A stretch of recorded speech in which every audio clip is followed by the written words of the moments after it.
In September of 2002, our Geopolymer Institute crew cast massive imitation pyramid blocks. Or perhaps we should say genuine pyramid blocks. We used the same kind of earthen ingredients available to the ancient Egyptians 4,500 years ago. These massive blocks have the same chemical makeup and appearance as blocks of the Great Pyramid. The limestone we used consists of fossil shells called nummulites, like those in the Giza bedrock. Like in Giza, our French limestone is so loosely bound it doesn't require crushing. But unlike in Giza, it contains no kaolin clay.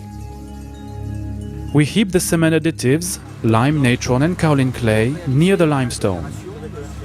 The two components will react in the water and build in situ a geological glue, which will then yield the hard geopolymeric rock agglomerated limestone. We start making the cement by mixing sodium carbonate, found in Egyptian natron, and lime in 500 liters of water. We then add the kaolin, inherent to Giza limestone, and stir the mix with a wooden tool. We dump 1 ton of limestone rubble into the basin and mix it with the cement. Several days later, water has evaporated from the basin, so we remove the disaggregated limestone for making the block. Inspecting the mixture, 95% limestone aggregates and only 5% rock-making binder. Between 12 and 17% of water give it the consistency of wet sand. One squeezes the mixture with his hand and it keeps its shape.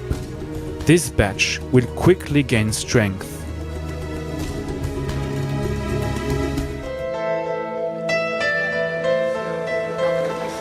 We do all of the work manually, forming a human chain carrying buckets from the mixing area to the mold. We pour the limestone concrete mixture in a mold and pack it down with a tool called a rammer.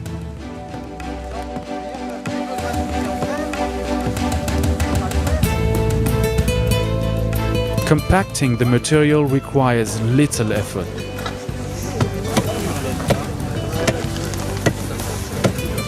The packing operation encourages cohesion and the denser mixture takes on high strength from the initial curing phase. When the climate is warm and beautiful, our crew rapidly produces a re-agglomerated limestone that proved strong, dense and true to the plant's size and shape. The mold consists of small wooden boards, which can be reused many times for making other blocks. In this ideal weather, the whole process runs smoothly and is very simple. We remove the mold 4 hours later. The synthetic limestone looks like a natural stone. We observe no trace of wood grain. 4 blocks have already been made. Joseph Davidovits presents them. The 2 large blocks weighing up to 4.5 tons, containing most water, have given smoother surfaces. The 2 small blocks weighing up to 1.3 tons, the least wet, take on rougher surfaces.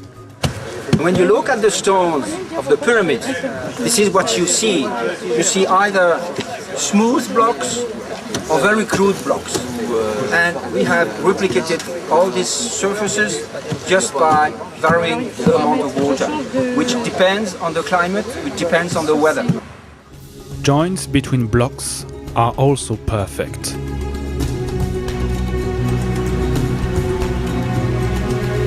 It will take 3 months for the stones to fully cure because of the climate of northern France.